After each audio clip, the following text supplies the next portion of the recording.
Hello दोस्तों, मैं संदीप आप सबका अपने YouTube चैनल ज्ञान एजुकेशन आरबीएल में स्वागत करता हूं। आपको पता है कि हम इस पर संपूर्ण हिंदी का कोर्स कर रहे हैं दोस्तों। ठीक है, जहां पर हम कहां पहुंच चुके हैं, अभिकारी शब्द पर। ठीक है, अभिकारी शब्द में हमने देखे थे क्या क्या देख चुके हैं, क्रिया विशेषण, समुच्चय बोधक, संबंध बोधक देख चुके थे हमने, 3 देख लिया है। चौथा जो हम देखने वाले आज, विस्मयादि बोधक। क्या विस्मयादि बोधक? उससे पहले बता दें कि अभिकारी शब्द क्या होते हैं। अभिकारी शब्द वे शब्द होते हैं जिन पर लिंग वचन कारक के आधार पे कोई भी परिवर्तन नहीं होता, उन्हें हम अविकारी शब्द कहते हैं। तो चलिए पहले इसके बारे में थोड़ा देखते हैं। देखिए, अविकारी शब्द को ही हम क्या बोलते हैं, अव्यय शब्द भी बोलते हैं। आपको पता होना चाहिए कि अविकारी शब्द को ही हम अव्यय शब्द बोलते हैं और इसके 4 प्रमुख भेद होते हैं। कौन कौन से? क्रिया विशेषण, संबंध बोधक, समुच्चय बोधक, विस्मयादि बोधक, और हम निपात को भी इसी तरह से यूज करते हैं, इसलिए इसको भी हम इसी के साथ में पढ़ लेंगे। ठीक है, अब देखिए हमने क्रिया विशेषण के बारे में पढ़ लिया बहुत अच्छे से, संबंध बोधक के बारे में पढ़ लिया है, समुच्चय बोधक के बारे में पढ़ लिया है। तो आज बारी है किसकी? विस्मयादि बोधक। ज्यादा बड़ा है नहीं है, ठीक है, थोड़ा सा ज्यादा समय लगेगा नहीं। ठीक है, तो इसे हम देखते हैं। इसके बाद हमारी आएगी वीडियो किसकी? निपात की। और निपात के बाद पूरा का पूरा शब्द हमारा क्या हो जाएगा? इसका द एंड हो जाएगा। ठीक है, शब्द पूरा हम समाप्त कर दिए होंगे। ठीक है, इसके बाद हमारा जो चलेगा अब आएगा वाक्य। तो इसके बाद जो पढ़ाएंगे हम वाक्य शुरू करेंगे। तो वाक्य जैसे ही खत्म होता है फिर उसके बाद हम आगे आप लोगों की इच्छा अनुसार जो आप कहेंगे, जो भी कहेंगे वो हम पढ़ा देंगे। ठीक है, तो चलिए शुरू करते हैं आज का ये वीडियो। देखते हैं हम विस्मयादि बोधक के बारे में। तो चलिए शुरू करते हैं विस्मयादि बोधक के बारे में। ठीक, इससे पहले अगर आप हमारे चैनल पर नए हैं तो सब्सक्राइब कर लें चैनल, और अगर आज से ही जुड़े हैं तो आप जाइए हमारे प्लेलिस्ट पर, वहां आपको एक क्रम से लगी हुई वीडियो मिल जाएगी जिस प्लेलिस्ट का हमने नाम रखा है संपूर्ण हिंदी ऑल एग्जाम 2021 के नाम से। चलिए शुरू करते हैं। विस्मयादि बोधक क्या होता है? देखिए, विस्मयादि बोधक, विस्मय, ठीक, और बोधक यानी विस्मय का बोध कराने वाली। देखिए, विस्मय का अर्थ क्या होता है? विस्मय का अर्थ होता है आश्चर्य। क्या दोस्तों? आश्चर्य होता है विस्मय का अर्थ। आप समझ सकते हैं कि हर्ष, शोक, विस्मय आदि भावों को प्रकट करने वाले अव्यय शब्दों को हम क्या बोलते हैं? विस्मयादि बोधक। देखिए, विस्मय का चिन्ह भी होता है, विस्मयादि बोधक का चिन्ह होता है, ऐसा आपने देखा भी होगा। ठीक है, तो यही शब्द जहां लगा मिल जाए, चिन्ह जहां भी लगा मिल जाए, उसे हम क्या बोलते हैं? विस्मयादि बोधक अव्यय। ठीक है, तो चलिए देखते हैं। सबसे पहले इसके हम कार्य देखते हैं। भैया, इसका कार्य क्या है, किस लिए इसका हम यूज करते हैं? तो आपको बता दें, हर्ष सूचित करने के लिए। हर्ष सूचित कैसे करेंगे? जैसे कह देगा वाह क्या बात है ना, वाह क्या बात है, तो वाह क्या बात है ना, तो ये हर्ष हो गया। शाबाश बेटा पास हो गया ना, तो ये शाबाश के बाद में जो लगता है ये क्या है? यही तो है।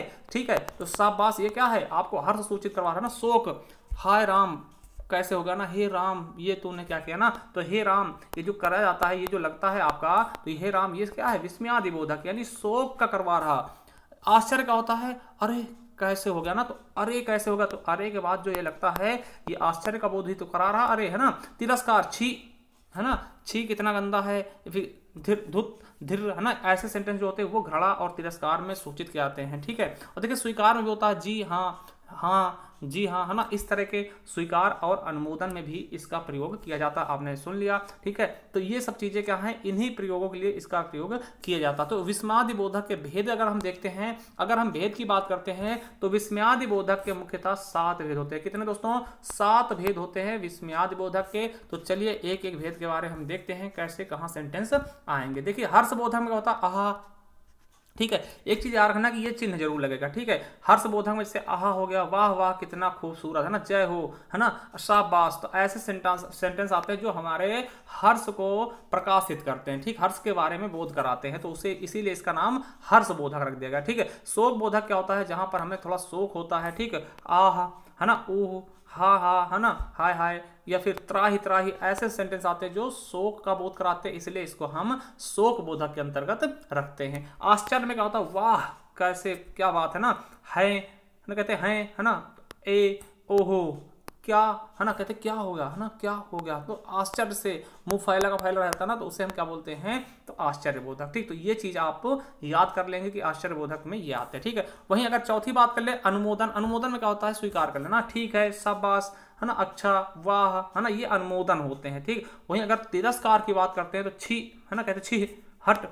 इसी को भगाते क्या बोलते हैं? जैसे कोई भिखारी आता, कोई कोई लोग होते हैं उनको भगाते हैं, तिरस्कार करते हैं उनका, कहीं हट, चल धुर है ना, तो धुर कितने कुत्ते बोलते हैं गांव में, धुर, धिक, चुप है ना, तो ये सब चीजें कहे चुप रहो, तो इसका मतलब तिरस्कार कर रहे हैं किसी, कोई बोल रहा है उसको बोले चुप, तो क्या होता है, तिरस्कार कर होती है, यहाँ पे क्या हो जाएगा, तिरस्कार बोधक। ठीक, वहीं अगर स्वीकार की बोध करते हैं तो हाँ, जी, हाँ, अच्छा, ठीक, जी, बहुत अच्छा ना, तो इस तरीके से सेंटेंस क्या होते हैं, स्वीकार में होते हैं। ठीक है, तो आपको याद रखना है संबोधन में हे, अरे, अजी, है ना, लो, हे राम, अरे राम, ये सब क्या होगा, संबोधन होगा। ठीक, तो ये चीज आपको पता होगा, अहो भाग्य हमारे, है ना, तो ये ऐसी चीजें क्या होती हैं, ये संबोधन बोधक होते हैं। ठीक है, तो ये चीज आप याद कर लेंगे। देखिए जैसे हम कुछ उदाहरण देखते हैं, वाह कितना सुंदर, है ना, वाह कैसा सुंदर दृश्य है, तो यहाँ पे क्या है, आश्चर्य होगा। ठीक है, तो यहाँ पे क्या होगा, आश्चर्य होगा, बहुत सुंदर दृश्य है ना, तो ये देख के आप आश्चर्य हो गए, तो यहाँ पे क्या होगा, ये वाह क्या होगा, यही क्या है, आपका विस्मयाद बोधक। ठीक है, शाबाश बहुत मेहनत किया, तो ये क्या है, खुशी है ना, खुशी जाहिर कर रहे हैं कि अपने बच्चे को शाबाश बहुत मेहनत किया।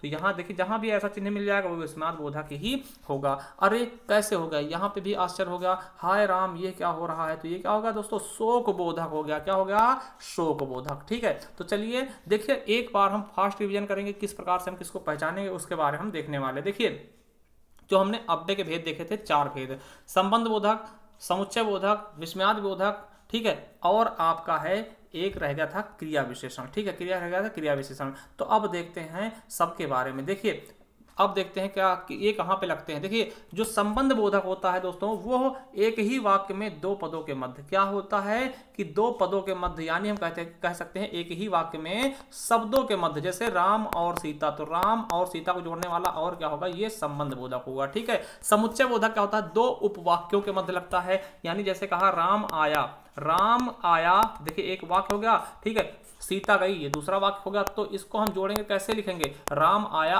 और सीता गई, तो यहां पे जो और का यूज करेंगे 2 वाक्यों के बीच, वो क्या होगा, आपका समुच्चय बोधक। ठीक है, और देखिए विस्मयादि बोधक क्या होता है, ये वाक्य के हमेशा और हमेशा शुरुआत में आता है। कहां आता है, शुरुआत में आता है हमेशा। विस्मयादि बोधक शब्द कहां आएगा, एकदम सबसे शुरुआत में आएगा। ये चीज आपको पता होनी चाहिए, जिससे कहीं भी विस्मयादि बोधक लगेगा तो सबसे शुरुआत में आएगा, तो ये चीजें आपको पता होनी चाहिए। और आखिरी जो है हमारा क्रिया विशेषण, तो क्रिया विशेषण क्या होता है, ये क्रिया से ठीक पहले आता, क्या, क्रिया से ठीक पहले, यहां पे लिख लेना क्रिया से ठीक पहले आता है। तो ये चीजें आपको चारों के चारों हमने बता दिए हैं। ठीक है, एक बार अगर हम आपको बताना चाहें तो जैसे मान लिया कि कोई सेंटेंस है, देखिए अगर हम देखते हैं कि कोई सेंटेंस मान लिया है, ठीक है, मान लीजिए ये पूरा क्या है, सेंटेंस है, कई सेंटेंस इसमें जुड़े हुए हैं, तो अगर सबसे पहले पूछ ले क्या लगेगा, तो यहां पे सबसे पहले क्या आएगा, विस्मयादि बोधक का चिन्ह। क्या आएगा, विस्मयादि बोधक का चिन्ह। ठीक है, विस्मय का बोधक चिन्ह आएगा। फिर उसके बाद क्या आएगा, देखिए मान लिया सेंटेंस लिखा, तो बीच में यहां पे क्या आएगा दोस्तों, यहां पर आएगा आपका संबंध बोधक। ठीक है, यहां पर क्या आएगा, संबंध बोधक। इसके बाद कौन सा विस्मयवाचक चिन्ह लगेगा, सॉरी कौन सा अव्यय चिन्ह आएगा, तो संबंध बोधक आएगा। संबंध बोधक के बाद आपका आता है समुच्चय बोधक। क्या आएगा, समुच्चय बोधक। ठीक है, और समुच्चय बोधक सबसे लास्ट में कौन सा आएगा, आपका क्रिया विशेषण वाला। ठीक है, तो ये चीज आप एक लाइन से देख सकते हैं, सबसे पहले विस्मय बोधक आएगा, क्योंकि विस्मय बोधक सबसे पहले लगता है, उसके बाद आएगा तो संबंध बोधक आएगा। ठीक है, और उसके बाद समुच्चय बोधक आ सकता है, और उसके बाद क्या होगा, आपका सबसे लास्ट में क्या आएगा, क्रिया विशेषण। ठीक, तो ये हो गया आपके, हमने विस्मयाद बोधक यानी कि अव्यय शब्द हमने समाप्त कर दिए हैं।